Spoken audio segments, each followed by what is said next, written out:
김장 때문에 걱정되시죠? 저희는 올해 김장을 빨리 끝냈습니다. 지금은 집집마다 김치 냉장고가 있어서 추운 겨울이 올 때까지 기다릴 필요가 없는 것 같습니다. 저희 집 김장 한번 같이 보시겠습니다. 우선 양파 4개를 자르고 믹서기에 넣고 갈아줍니다.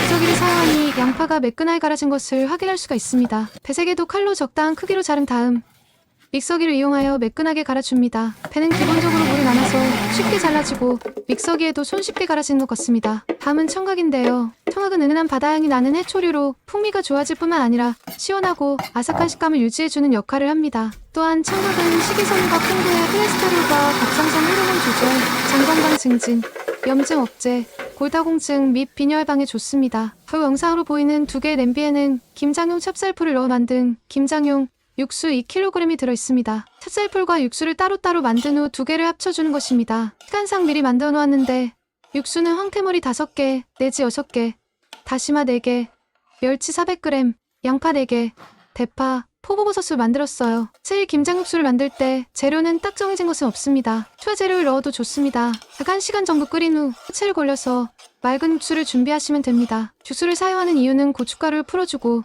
설탕 대신에 단맛과 감칠맛을 더해주기 위해서입니다. 찹쌀풀은 찹쌀 500g을 씻어서 30분 정도 물에 불린 다음 100ml의 물을 넣고 바글바글 끓여주고 가끔씩 저어주면 됩니다. 저희는 식힌 다음에 추가로 믹서기로 갈아서 입자를 매우 매끄럽게 했습니다. 무는 미리 물로 씻어서 껍질을 벗겨낸 8개의 무를 준비했습니다. 무를 먹어봤는데 1년 중 이맘때쯤 많은 제철 채소인지라 달콤하고 싱싱한 것 같습니다. 무 8개 중 5개는 채썰기를 해서 김장 재료로 사용할 것이고요.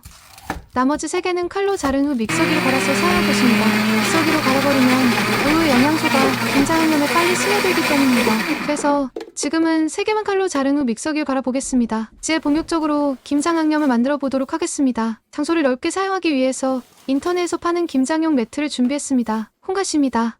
싱싱해 보이는데요. 홍갓 3단을 칼로 균일하게 자른 다음에 김장 매트 위에 모아줍니다. 다음엔 쪽파 2단을 자른 후 홍갓과 같이 김장용 매트 위에 모아줍니다. 뒷서기로 갈아놓은 청각과 무, 양파를 미리 뿌려놓았습니다. 갈아놓은 데도 같이 뿌려줍니다. 참고로 생강 1컵 반도 미리 뿌려놓았습니다. 쯤해진 것 같습니다. 보이는 것이 채 썰어온 무입니다. 무를 채 썰 수 있는 아이디어 상품이 활용되고 있어서 매우 손쉽게 채를 썰 수 있었습니다. 채 썰어놓은 무는 김장 매트 위에 뿌려주겠습니다. 무 5개 분량일 뿐인데 상당히 많은 것 같이 보입니다. 새우젓 1.5kg입니다. 채 썰어놓은 무와 잘 섞이도록 버무려줍니다. 생새우 500g입니다. 차있는 느낌이 드시나요?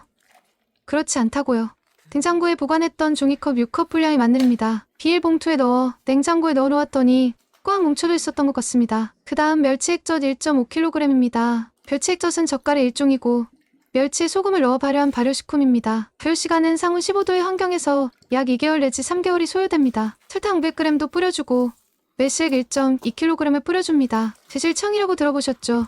제실액은 발효식품이고 매실청은 발효식품이 아니다라는 차이점이 있습니다. 그 다음엔 고춧가루입니다. 닭12근을 뿌려줍니다. 닭12근은 6kg에 해당하는 중량입니다. 후춧가루가 무척 빨갛네요. 그것은 육수를 넣어야 버무릴 수 있을 것 같습니다. 그래서 육수를 부어보겠습니다. 육수를 뿌려서 양념들이 잘 섞일 수 있도록 버무려줍니다. 사실 김치는 양념을 만드는 시간이 많이 소요되는 것 같습니다. 김치를 절이는 작업도 시간이 많이 걸리긴 하지만 김치는 역시 양념을 잘 만들어 놓아야 김치의 맛이 일품이겠다라는 생각이 듭니다. 김장 양념들이 잘 섞일 수 있도록 섞는 작업을 계속하겠습니다. 그 다음엔 통깨를 뿌려주겠습니다. 통깨는 800g 정도 분량입니다. 통깨는 깨를 갈아 놓기 전에 깨를 통깨라고 불린다고 합니다. 그 다음엔 천이염을 종이컵으로 2컵 정도의 분량을 양쪽으로 잘 나누어 뿌려줍니다. 천이염은 한자 그대로 해석하면 천일 동안 만든 소금이란 뜻입니다. 그만큼 오랜 세월 동안 자라는 건강한 소금입니다. 그 다음엔 다시 김장 양념들과 잘 섞일 수 있도록 다시 버무려 보겠습니다. 지옥저쪽 골고루 잘 섞일 수 있도록 정성을 들여 버무려 주어야 합니다. 양념이 제대로 버무려졌는지 양념 맛을 살펴보겠습니다. 굉장히 맛있습니다. 아삭아삭 씹히는 맛이 너무 맛있습니다. 양념 만드는 작업이 모두 끝나서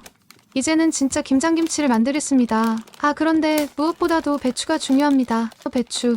저희는 절인 배추를 구입해서 사용합니다. 시간도 많이 걸리고 공간 제약도 있어서 절인 배추를 주문해서 사용합니다. 절인 배추를 직접 만드는 것은 무척 힘이 듭니다. 구입한 절인 배추를 살펴보니 잘 절여진 것 같습니다. 너무 많이 절여져도 문제거든요. 절인 배추를 만드는 과정을 잠깐 설명해 드리면 뜨거운 소금물에 배추를 담궜다가 꺼낸 후 다시 소금을 뿌려주는데 작은 배추는 뿌리 쪽에만 뿌리고 앞쪽은 아주 조금만 흩뿌려줍니다. 소량을 잘 조절해야 배추를 잘 절일 수 있습니다. 된 배추를 샀다고 바로 양념에 버무리면 안 됩니다. 된 배추의 물기를 빼줘야 합니다. 된 배추의 물기를 빼지 않으면 김장 후 물러지기 쉽습니다. 그래서 반드시 물기를 빼줘야 합니다. 이렇게 소쿠리 위에 절인 배추를 쌓아놓은 후 2시간 내지 3시간 정도 빼줘야 합니다. 이제 배추 양념에 버무리는 시간입니다. 여기서 중요한 포인트 하나. 완성된 김치 양념은 반드시 1시간 정도 숙성 과정을 거치세요. 배추의 김장 양념이 골고루 묻혀질 수 있게 꼼꼼하게 발라줍니다. 그것을 치대기 한다라고 합니다. 배추 치대기. 치대기는 배추의 줄기 부분에 양념장을 넣고 잎 부분으로 쓸어내리듯 바르세요.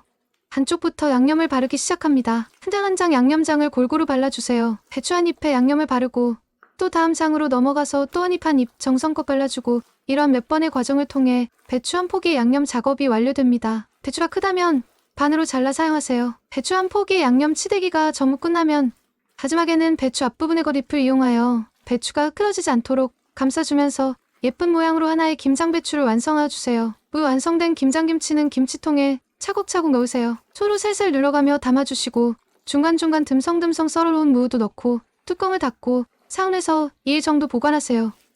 이후 김치냉장고에서 숙성시켜 드시면 맛있답니다. 생새우가 들어가 단맛과 시원함이 좋은 김장김치.